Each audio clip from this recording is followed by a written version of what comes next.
The true sign of intelligence is not knowledge, but imagination. Albert Einstein. Coastal Connections welcomes Dr. Gila Kurtz, an innovative leader and a dean of the Holon Institute of Technology. She shapes the bridge between the human element and the artificial intelligence, the imagination of a new world. Oh, so do you see how exciting things we're doing here? Preparing students for the first day at the university.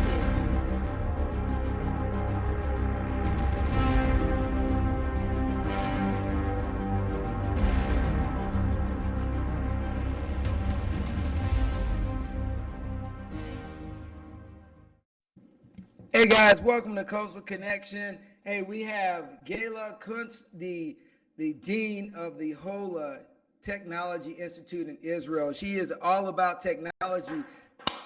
Welcome to the show. Hi, hello, shalom, shalom. That means hello in Hebrew, and I don't Yeah. speak any Hebrew.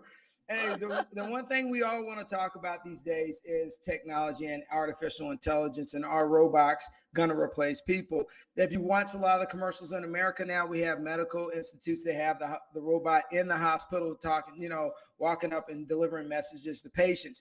We also have robots in the institutions in schools these days working to help students learn better. So our question will be today, is artificial intelligence here to stay, or is artificial intelligence a threat to society?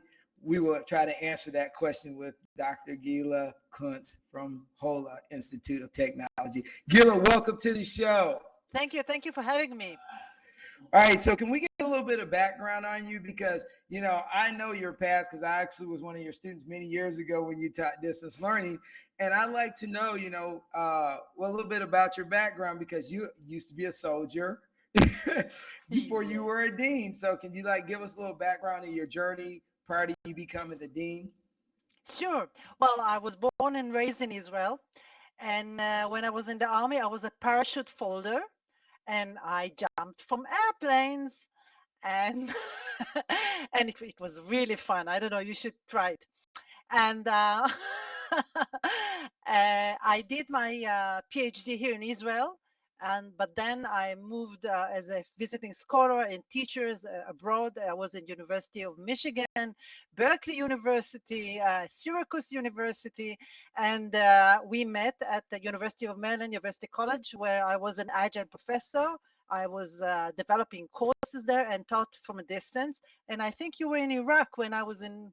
You were my student, yeah. I took my first class, and it was, believe it or not, the class was distance learning of education and technology in the classroom. Yeah, yeah. And it was mainly printed or forums and nothing fancy with technology. Oh no, Blackboard. It was on Blackboard. Yeah. Oh, okay, yeah. And I forgot another thing. Every morning I get up and go to the gym. And I finish my day also when I finish with you. Now it's evening in Israel, so I'll go and do my jogging or walking with my friend Iris. So this is something that I really love, to go to the gym. Yeah. I know you always work on fitness. So my question to you is, after you get done with us, you're going to hit the gym. But you were, just before we got on, a lot of people didn't see it. You had the robot in the room, and we were talking about, hey, Mike, pull that robot picture up real quick. And so can you kind of tell us about the what your institute is doing, working with the technology and robots? Okay, yeah, sure. And this is humanoid robot called now NAO. Well, we use him or her, depends. If you see the color is blue, so we call him. We have someone in pink, so it's she.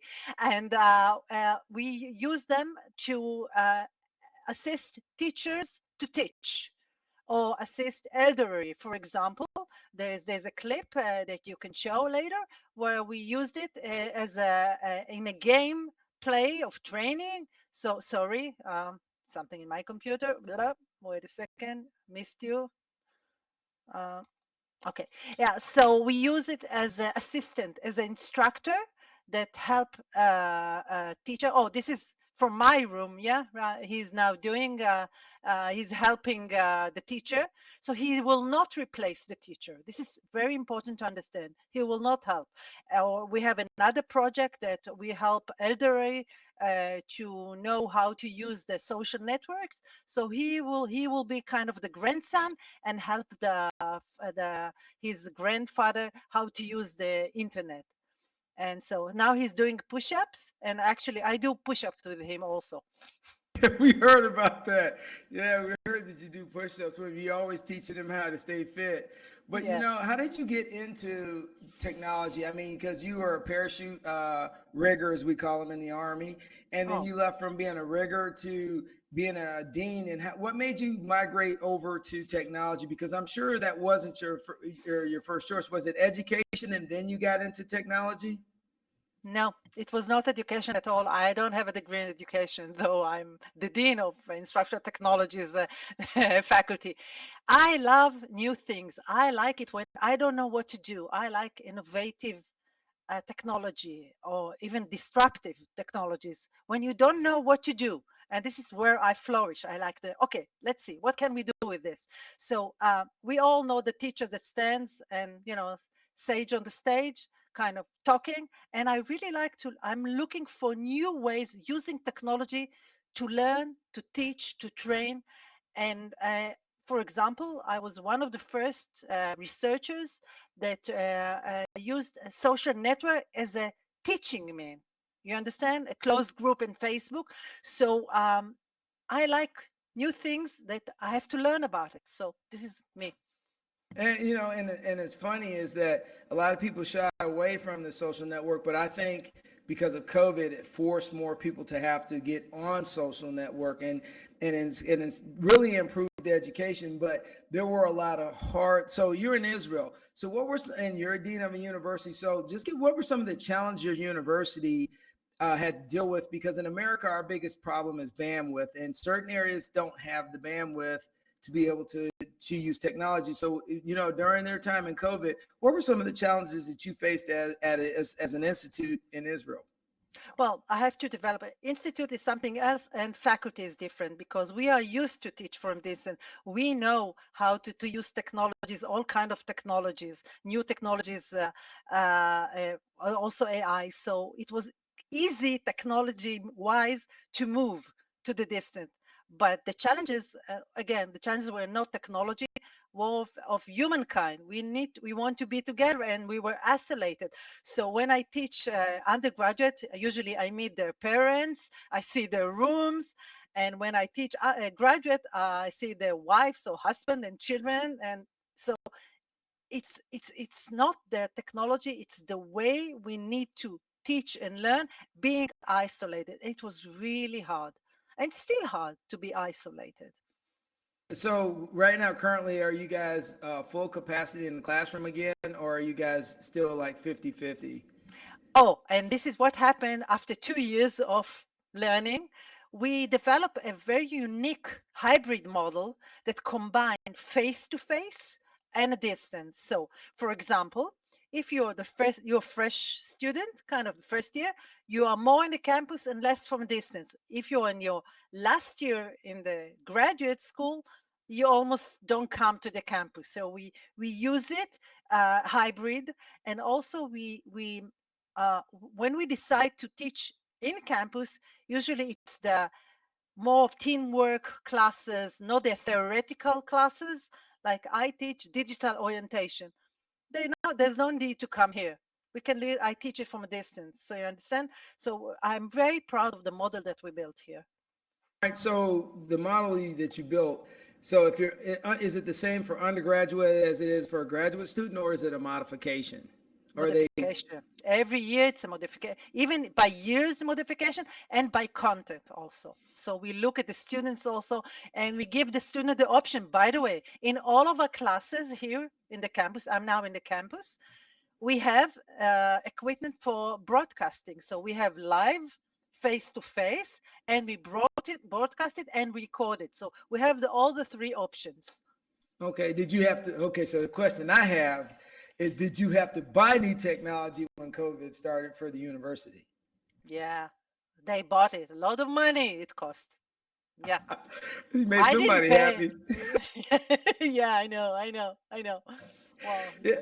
So here's the thing: is now when you have technology, you have to maintain technology. You have to. So like you have the robots, you have all this other new digital stuff. So what did you guys do as a? Because I think this is the piece that one talks about: is getting the technology is one thing, training on the technology is another thing, and then maintaining the technology is the hardest part. So how did you guys figure all that out? well, I don't think we figure it out. We are trying to do our best. We have to be honest, but technology is not the issue. You understand? It's the easy thing. Once it works, but how to use it effectively, how to use it so it makes the learning richer and more deeper. So this is the challenge. It's not the technology that, clicking the button, it's very easy. So I have in my faculty expert, well-known expert who knows how to use technology. So for example, Dan, that you met him, he's one of the experts. He's the head of the undergraduate and he knows how to use all these advanced technologies, avatar and metaverse. Now we're working about metaverse. So nobody knows what to do with it. We're trying to do. Yeah. Mike, Yeah. I see you, you're pale. Well, Yeah. I'm just thinking. I was like, can I order one of these robots? No, I'm just kidding. Do you I, see yourself? Yeah. yeah, no, I no, sure, mean, go ahead. how much? We gotta talk. This is good. Do you see other models? Are you gonna work on bigger models than this model that you have No, here? no, no. We're Wow. not gonna use. Well, actually, we're gonna go to a smaller one. Okay. He's like he comes to he gets to here, to me. But actually, we're doing now a different modification. We moved him to be avatar on the computer, so there's no need for physical being with us. You see, now he's doing Tai Chi. He's doing, and you see how he moves. He will not fall, as you can see. And he can shake your hand. And when he sees me, Dan did it. When he sees me, he said, "Oh, you're so nice and you're so pretty," and doing like this when he sees me. Well, I'm gonna have to talk to the robot about telling people they're pretty because in the new age, he may get a sexual harassment charge. So I don't want the robot having to have new legal problems. No, I he's was doing just the right. joking. He's doing the right thing for me. He's doing the right Just joking. Oh, but you got so much advancement. So what do you see in the future? What do you really think in the future, 10 years from now, where you think we should be as a society? What do you think? Well, first of all, I'm very optimistic. I'm optimistic because I believe in the human heart, and I know there are some bad people. And I think that the challenges that we have in Israel are the same as you have, and in all out of the world, that people use technology for bad purposes. And this is what is the education for. We need to educate our students. What does it mean to behave, to have social integrity? So technology will be here to stay. It will not move. It will be here. So the challenge is more of education, how to educate the students to use it effectively and to respect each other. Because when you click, write something on the board, you don't think that someone else read it and might be offended. So if I want to sum up, I'm very much excited to see what will happen in 10 years. We've had technology. So let's kind of say 95, 97, 95. We really started pushing Windows and we started getting into, operating systems. And now we've got to the metaverse. But the one thing that hasn't caught up with technology is ethical rules. And so I think me and you've had this discussion and had some heated conversations over this, agreements and disagreements. But at some point, do you think governments or scholars should, or legal analysts should come up with some kind of forms of ethical rules when it comes to technology? Because I realized that when we didn't have any parameters on technology when it first started, we were unprepared as a society for how fast technology would influence our society. Because I mean, just looking at social media right now, even in America, misinformation is in a lot of ways hurts our society. And so, do you think at some point we really got to kind of step back and do a rewind and do some validations, or really kind of think about what we're putting out there, if it's harmful or not harmful to our people in our society? What do you think? Well, we cannot do rewind. We cannot just go back and think. So we need to see what to do now with what we have. Legal operation is one option, but it will not be the only one. We need, again, it's kind of the society culture of ethics. We need to educate the students from kindergarten. What does it mean to be polite? What does it mean to respect? So I think that there will be all the time people who will use the technology for bad means. We're society, but we are, as educators, need to be the one who say, no, no, no, don't do this. It's not good. It's not fair. It's not. And I'm very much aware of it. And when I see something that one of my students writes, for example, like saying, what, this is all, can I say bullshit? It's bullshit. So I said, no, no, no, we don't talk like this. You say, I don't agree with you. And I think this and that. So it's on us. It's on us, the leaders of the society. Oh, that's a good response. Mike, you got anything, man?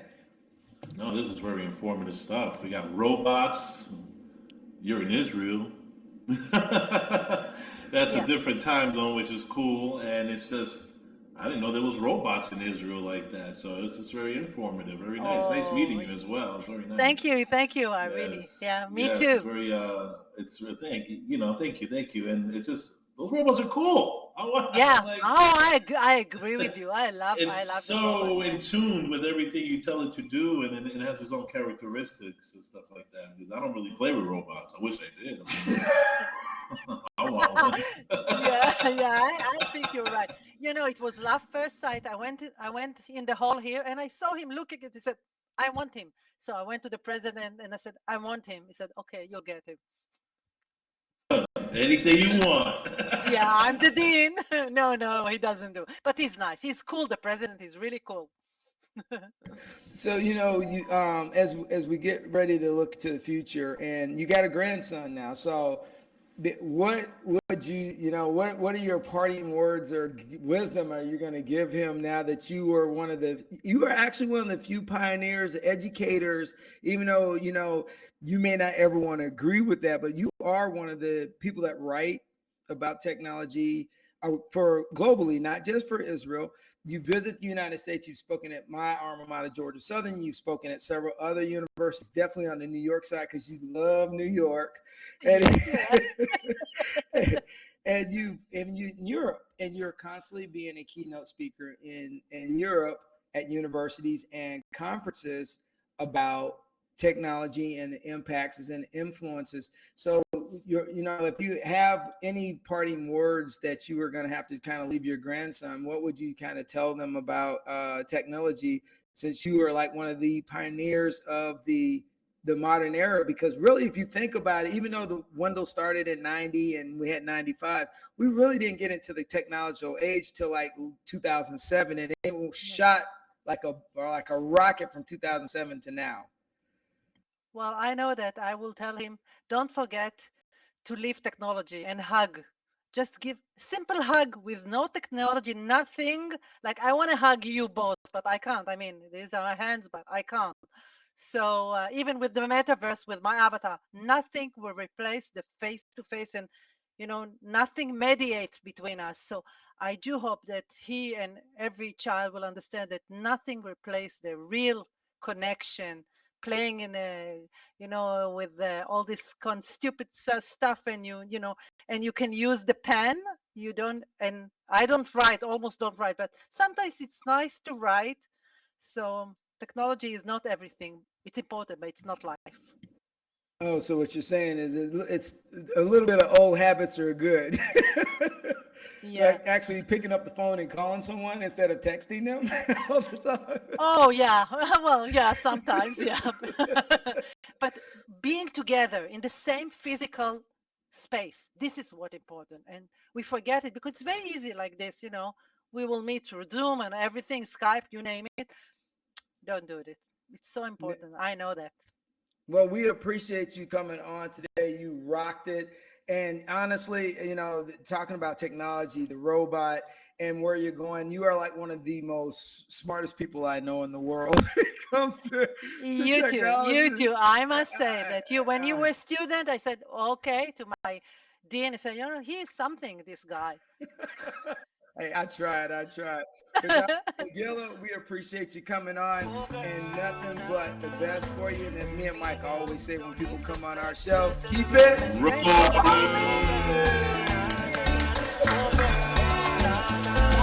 Fill me up with dreams, the only thing I need. When I'm down, lift me up with your company. There's no telling what you want me creating. We're on the same wavelength. Feel the beat tonight, something good inside. Set you free, let you lose all track of time. Come on, have a conversation. Don't treat me like a stranger. You give me motivation, make my life vacation. When we are together, I surrender. Give you